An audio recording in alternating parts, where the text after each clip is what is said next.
தன்னை உயிரோடு இருக்கிறவராக காண்பித்தாரோ அதே போல நம்முடைய செத்து போன காரியங்கள் அவர் தம்மை உயிரோடு இருக்கிறவராக காண எங்களுக்கு காண்பிக்கும்படியாக அந்த செத்து போன காரியங்கள் உயிரோடு வரும்படியாக நாங்கள் பேச போகிறோம். எசேக்கியேல் 37 அதிகாரம் நம்ம எல்லோருக்கும் தெரிந்த பாப்புலரான வசனம் இப்படியாக சொல்கிறது, கர்த்தருடைய ஆவி எசேக்கியேல் மீது வந்து அமர்ந்தது என்று தொடங்குகிற அந்த 37 அதிகாரம்.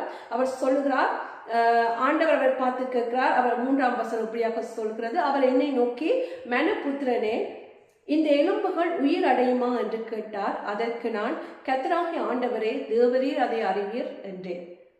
இங்கே எசேக்கியேல் ஆண்டவர் பார்த்து கேட்கிற அந்த எலும்புகள், உலர்ந்த எலும்புகள் நிறைந்த பள்ளத்தாக்கிலே கொண்டு போய் வைத்து இந்த எலும்புகள் உயிரடையுமா, காய்ந்து போன உலர்ந்து போன எலும்புகள் உயிரடையுமா என்று கேட்கிற. அதே போல ஆண்டவர் அங்க சொன்ன காரியம் என்ன, நீ பேசும்போது, நீ அவைகளை நோக்கி தீர்க்க தரிசனம் சொல்லும் போது அவை உயிரடையும் என்று சொல்லி எசேக்கியேல் பேசின போது அந்த உலர்ந்த எலும்புகள் எல்லாம் உயிரோடு வந்ததை பார்க்க முடிகிறது. அன்று அப்போஸ்தலர் 1:3 சொல்லப்பட்டபடியாக அவர் 40 நாள்